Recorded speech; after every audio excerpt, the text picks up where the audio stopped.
కష్టం. భగవాన్ రమణులకి సర్కోమా వస్తే ఆపరేట్ చేస్తానన్నారు. ఆయన అన్నారు, ఆపరేట్ చేస్తే చేసుకోండి, దాన్ని కోసుకుంటారా పుండుని, కోసుకోండి మీ ఇష్టం అంటే వాళ్ళు అన్నారు, కాదు చెయ్యి తీసేస్తామన్నారు. ఆయన అన్నారు, నా అదృష్టం ఈ చేతి మీద పుట్టింది కాబట్టి చెయ్యి తీస్తానన్నారు. ఒకవేళ ఏ తల మీదో పుట్టుంటే కంఠం తీసేసేవారా అన్నారు ఆయన. అని దానికి కదా పుండు పుట్టింది, దానికి పుండు పడితే మత్తెందుకు, మీరు కోసుకోండి నేను చూస్తాను సాక్షిగా అన్నారు. పుండుకి పుండు పుట్టింది, కోసుకోండి అన్నారు. అంటే వాళ్ళు అన్నారు, మీరు అంటారేమో మేము అలా చేయకూడదు, ఎనస్థీషియా ఇస్తామన్నారు. ఇచ్చి ఆపరేట్ చేశారు. చేసిన తర్వాత నెత్తురు కారుతోంది. ఆయన అందరూ వచ్చి అన్నారు, అయ్యి బాబోయ్ ఎంత రక్తం కారుతోందో అన్నారు. ఆయన అన్నారు, రక్తమా, అది శమంతకమణి, ఎర్ర బంగారం పెడుతోంది రోజు అన్నారు.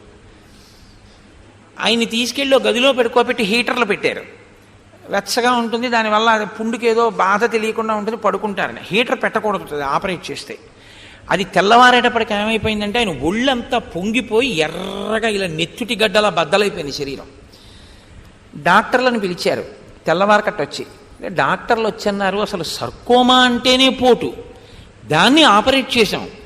అది ఆపరేట్ చేసిన వాళ్ళకి హీటర్ పెడితే అసలు పిచ్చి కేకలేసేస్తారు, అంత పోటు వచ్చేస్తుంది, ఒళ్ళంతా పగిలిపోతుంది, అంతే ఎక్కడికక్కడ బద్దలైనట్టు రక్తం కారిపోతుంది.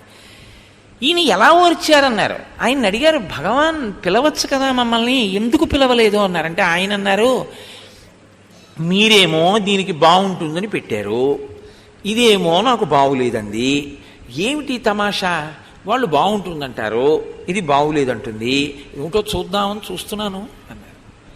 ఇది వేరు ఆయన వేరు, ఆయన దీన్ని చూసే సాక్షి, ఆయన బ్రహ్మజ్ఞాని. అంటే బ్రహ్మజ్ఞాని అంత తేలికగా ఏం మీకు అనుకరిద్దామంటే ఏం దొరకడు. సాధన అంటే అంత తేలిక అనుకుంటున్నారా?